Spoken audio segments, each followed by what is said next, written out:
In today's world, there's a lot of talk about the risk and benefits of video games. We hear politicians and health advocates talk about the risks of spending too much time indoors or the risk of playing violent video games.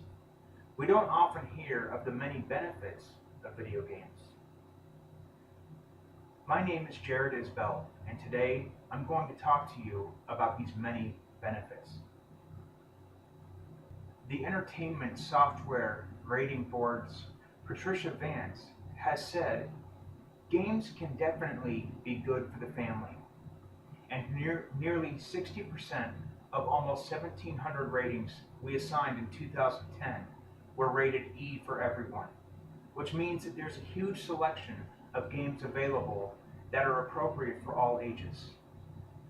There are a multitude of video games utilized by public and private schools, whose use is designed to improve basic motor skills and reading comprehension abilities. Children and adults alike learn to solve complex problems and look for alternate ways to solve them. A study focused on young children ages 4 to 5 from the Education Development Center and the Ready to Learn initiative found that video games can improve literacy skills when coupled with strong parental and teacher involvement. The study reported increased letter recognition, sounds associated with letters, and comprehension of stories in print. A study by the National Institution of Health taken in 2009 postulated that engaging in leisure activities such as video games showed lower blood pressure, lower cortisol levels, decreased body mass index, and perceptions of increased physical function.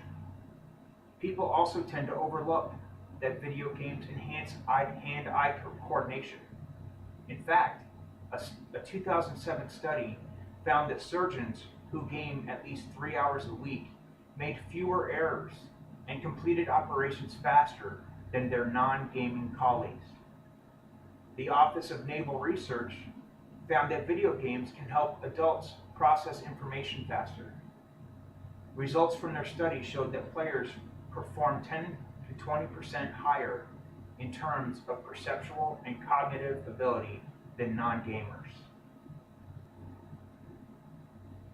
The Modern Warfare and Battlefield franchises have made increasingly accurate and vibrant first-person shooter games that incorporate all the intensity of the battlefield with none of the risk. Team play video games allow players to talk strategy and tactics over voice chat, improving the performance of their team. Massively multiplayer online games like World of Warcraft and EverQuest teach young and adult gamers alike to delegate responsibility, promote teamwork, and steer groups toward a common goal.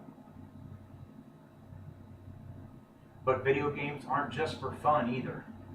I happen to work for a company that maintains the most complicated and elaborate video game system in the world.